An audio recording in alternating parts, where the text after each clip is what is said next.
Namaskar. My name is Mrs. Sonal Akshay Erande. I am working as a teacher in Deccan Education Society's Madhav Sadashiv Godal Guruji Vidya. Today we are going to study second chapter, that is life processes in living organisms part 1 from the textbook of 10th standard Science and Technology part 2. This chapter mainly consists of two life processes. Cellular respiration mainly consists of oxygen. Cellular respiration has two types, aerobic and anaerobic. So let us study cellular respiration in detail with the help of PowerPoint presentation. Introduction. Life processes are the basic functions performed by all living organisms to stay alive. Nutrition, growth and development, respiration, reproduction, control and coordination, excretion, etc. These are some life processes. Various organ systems are continuously performing their functions independently but through a complete coordination in human body. Functioning of all these life processes requires energy. What is energy? Energy is a strength or ability to do any kind of physical activity or to perform work. We get the energy from these nutrients. From 1 gram of carbohydrate, we get 4 kilocalorie energy. From 1 gram of protein, we get 4 kilocalorie energy. From 1 gram of fat, we get 9 kilocalorie energy. To get these nutrients, we require nutrition. Nutrition is nothing but intake of these nutrients through food. According to modes of nutrition, there are two types of organisms, autotrophs and heterotrophs. Autotrophs prepare their own food by the process of photosynthesis and get energy. Example, plants. Heterotrophs, these depend on others to get food and thus energy is obtained. Example, animals and fungi. Not only foodstuff is sufficient for energy production, but also oxygen is necessary. Oxygen is taken inside the body with the help of respiration process. All these foodstuffs and oxygen are transported up to the cell via circulatory system and coordinated by the control system of the body. Let us revise respiration. The process of release of energy from the assimilated food is called as respiration. Depending on the availability of oxygen, there are two types of respiration, that are aerobic respiration and anaerobic respiration. It has two phases, external respiration, that is breathing, and internal respiration, that is cellular respiration. External respiration, that is breathing, that we have studied in previous standard. Let us study internal respiration, that is cellular respiration, in detail. The process of oxidizing food molecules like glucose to produce energy in the cells is called as cellular respiration. There are two types, aerobic respiration and anaerobic respiration. First type, that is aerobic cellular respiration. It occurs in presence of oxygen. There are three steps, glycolysis, tricarboxylic acid cycle, that is TCA, or it is also known as Krebs cycle. And third, electron transfer chain reaction, that is ETC. The net chemical reaction of aerobic cellular respiration is C6H12O6, that is glucose, plus 6O2, that is oxygen, gives us 6CO2 that is carbon dioxide, plus 6H2O, that is water, and 38 ATP. ATP means adenosine triphosphate, which is nothing but the energy giving molecule. Energy produced in this process is mainly in the form of adenosine triphosphate, that is ATP. First step of aerobic cellular respiration, that is glycolysis. Glyco means glucose and lysis means to break down. Hence, in this step, glucose is broken down or oxidized step by step in the cell. It occurs in cytoplasm of the cell. This pathway is given by these three scientists, namely Emden, Meyerhoff and Parnas. Hence, also known as EMP pathway. Let us study glycolysis pathway. Glucose is broken down step by step into two pyruvic acid molecules. 2 ATP and 2 NADH2 with 2 water molecules are formed. Here, 6 carbon compound glucose is broken down into 3 carbon compound pyruvic acid, and hence from one glucose molecule, 2 molecules of pyruvic acid are formed. Each pyruvic acid is converted into acetyl coenzyme A by releasing 2 NADH2 molecules and 2 carbon dioxide molecules. NADH2, that is nicotinamide adenine dinucleotide, used in the third step, that is electron transfer chain or ETC reaction for energy production. We will see in detail about electron transfer chain reaction later on. Second step, that is tricarboxylic acid. It is discovered by Sir Hans Krebs and hence the name Krebs cycle. Citric acid is producing during this cycle and it contains 3 carboxylic acid group, that is COOH group.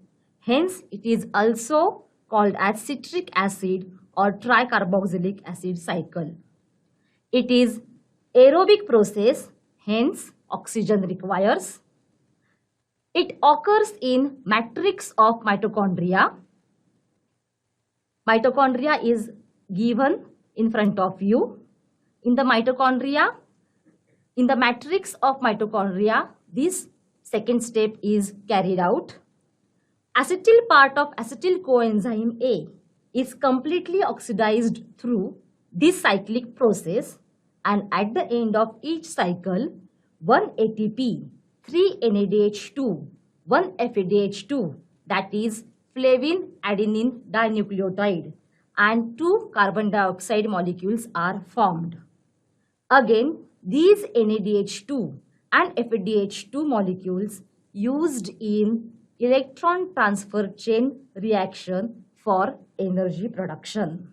This is overall Krebs cycle, which is linking to glycolysis by this link reaction. Here, citrate means citric acid is produced with the other molecules like isocitrate, alpha ketoglutarate, succinyl coenzyme A, succinate, fumarate, malate, oxaloacetate, etc. And it is cyclic process. As you can see in the screen, on your screen, this is a cyclic process. NADH2, that is nicotinamide adenine dinucleotide, and FADH2, that is flavin adenine dinucleotide, are the molecules which act as energy carrier molecules formed in the cells. They are used for energy production in electron transfer chain reaction. One molecule of NADH2 gives 3 molecules of ATP and one molecule of FADH2 gives 2 molecules of ATP. Third step, of aerobic cellular respiration, that is electron transfer chain reaction. It is aerobic process, hence oxygen requires. It occurs in the folds of inner membrane of the mitochondria, that is cristae. You can see the location of cristae in the diagram of mitochondria. Molecules of NADH2 and FADH2 produced during glycolysis, link reaction and Krebs cycle participate in electron transfer chain reaction and here produce 32 ATP and water molecules. Thus, a molecule of glucose is completely oxidized in aerobic respiration and molecules of carbon dioxide and water are produced along with energy in the form of ATP. Here is the overall aerobic respiration process. Glucose is oxidized, hence glucose plus oxygen is written. Glucose is oxidized completely through glycolysis, Krebs cycle, electron transfer chain reaction and 38 ATP, carbon dioxide and water molecules are formed. This carbon dioxide gas is exhaled out through breathing. Now, one glucose molecule gives 38 ATP. How? Let us see. In glycolysis, two NADH2 molecules produced which enter ETC reaction. Each NADH2 gives 3 ATP, hence 2 into 3 which is equal to 6 ATP and 2 ATP molecules produced directly in the glycolysis. In link reaction, 2 NADH2 molecules are produced which enter the ETC reaction and again hence 2 into 3 is 6. So 6 ATP molecules are produced. In Krebs cycle, 6 NADH2 molecules are produced and they enter the ETC reaction. So 6 into 3 that is 18 ATP and 2 FADH2 molecules produced. They also enter ETC reaction. Each FADH2 gives 2 ATP molecules. So 2 into 2 that is 4 ATP and 2 ATP molecules produced directly through Krebs cycle and thus total 38 ATP produced from one glucose molecule. Now about ATP. ATP is nothing but adenosine triphosphate. This is the structure of ATP. It contains a nitrogenous compound called as adenine, ribose sugar, which is 5 carbon compound also called as pentose sugar, and 3 phosphate groups. It is energy rich molecule. Energy is stored in the bonds by which phosphate groups are attached to each other. ATP molecules stored in the cell. As per need, energy is derived by breaking the phosphate bond of ATP. Here, ATP is converted into ADP, that is adenosine diphosphate, by breaking one phosphate group from the structure of ATP. ATP is also known as energy currency of the cell. Here you can see the ATP is converted into ADP and one phosphate bond is broken. During this process, energy is produced and that free energy is used to do activities. Let us see the flowchart of energy production by using carbohydrates, proteins and fats. This is the flowchart. Carbohydrates like glucose undergo cellular respiration and energy is produced, which we have studied just now in detail. Proteins are made up of amino acids. To produce energy from proteins, they are broken down into amino acids. Amino acids are converted into acetyl coenzyme A and then through Krebs cycle and electron transfer chain reaction, energy is produced. So, from proteins also we can produce energy. Third, lipids or fats. Lipids or fats are broken down into fatty acids and alcohols. Out of these, fatty acids are converted into acetyl coenzyme A and then through Krebs cycle and electron transfer chain reaction, energy is produced. So, in this way, from proteins and fats also energy is produced. Now, next type of cellular respiration, that is anaerobic cellular respiration. It happens in absence of oxygen and occurs in cytosol of the cell. It consists of two steps, glycolysis and fermentation. Glucose is completely oxidized and less amount of energy is obtained. Pyruvic acid produced through glycolysis is converted into organic acids or alcohols with the help of some enzymes. This is called as fermentation. Many bacteria, yeast, perform anaerobic respiration to produce energy. Some higher plants, animals, aerobic microorganisms also perform anaerobic respiration instead of aerobic respiration when there is depletion of oxygen level in surrounding.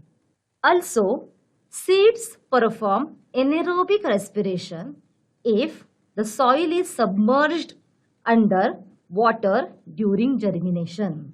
Similarly, our muscle cells also perform anaerobic respiration while doing exercise.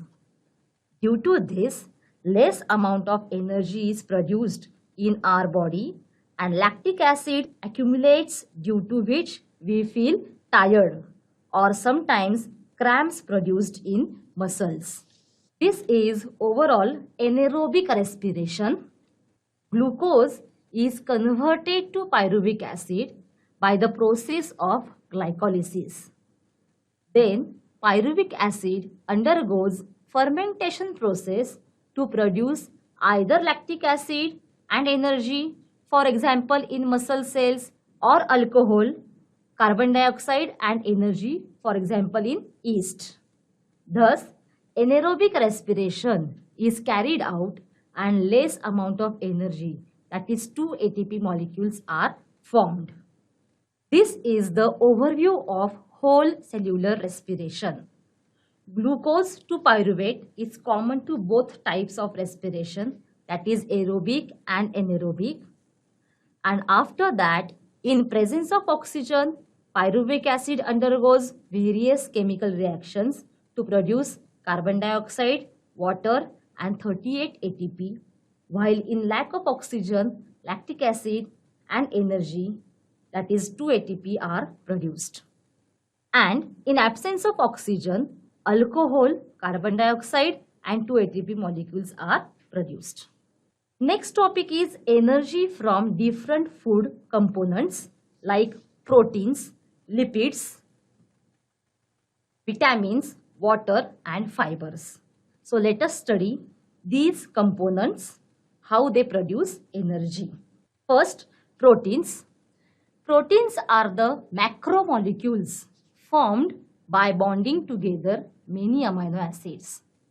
Amino acids are obtained after digestion of proteins. Those amino acids are absorbed in the blood and transported to all cells of the body. From these amino acids, cells produce various proteins required by the cells and whole body. Excess of amino acids are not stored in the body. They are producing ammonia, and that ammonia is eliminated out of the body. If necessary, excess of proteins are converted into glucose, and then glucose is stored in the body. This is called as gluconeogenesis. Glucose is stored in the form of glycogen in our body. Proteins in plant. Plants produce the necessary amino acids from minerals and thereby produce proteins. Example, an enzyme, Ribosco, present in chloroplast is most abundant protein found in the nature. This is the structure of chloroplast, and you can see Ribosco enzyme is produced. These are protein-rich foods through which you can take protein in our body. These are different proteins present in our body. Example, melanin, keratin in skin. Melanin gives skin color or skin tone. You can see the skin tone. Then ossin is present in bones. Cell membrane is having some proteins in its structure. They are embedded in the lipid bilayer of cell membrane. Insulin hormone, which controls blood sugar level, is secreted by pancreas. Various hormones like growth hormone secreted by pituitary gland. Proteins like actin and myosin present in muscles for flexibility and strength. Hemoglobin, antibodies are present in blood. Antibodies are the proteins used by immune system to fight against pathogens. Next is lipids. Lipids are made up of fatty acids and alcohol. Fatty acids and alcohol are obtained after digestion of lipids in the body. Out of them, fatty acids are transported to all cells of the body. Cells produce various substances necessary to themselves by using these fatty acids. Examples, phospholipids used in structure of plasma membrane. Covering of axon of nerve cell is having lipids. Hormones like progesterone, estrogen, testosterone, aldosterone, they are nothing but lipids in nature. Excess of lipids are stored in adipose tissue in the body. Next is vitamins. Vitamins are a group of heterogeneous compounds which are essential for various processes in the body. Main 6 types of vitamins present: A, B, C, D, E and K. Out of them, A, D, E, K are fat soluble vitamins, whereas B and C are water soluble vitamins. Vitamin B2, that is riboflavin, and B5, that is nicotinamide, are essential for production of FADH2 and NADH2 respectively during cellular respiration. Next is water. Water is an essential nutrient. 65 to 70% water in our body. Blood plasma has 90% water. When water level drops in our body, this affects the functioning of the cells and entire body. Last one is fibers. Fibers are also an essential nutrient. We cannot digest the fibers. They help in the digestion of other substances and egestion of undigested substances. The sources of fibers are leafy vegetables, fruits and cereals, etc. And in this way we have seen the components, other components from which we can produce energy. So today we have seen cellular respiration, its types, aerobic respiration and anaerobic respiration in detail. So read from the textbook and answer the questions from the exercise. Thank you.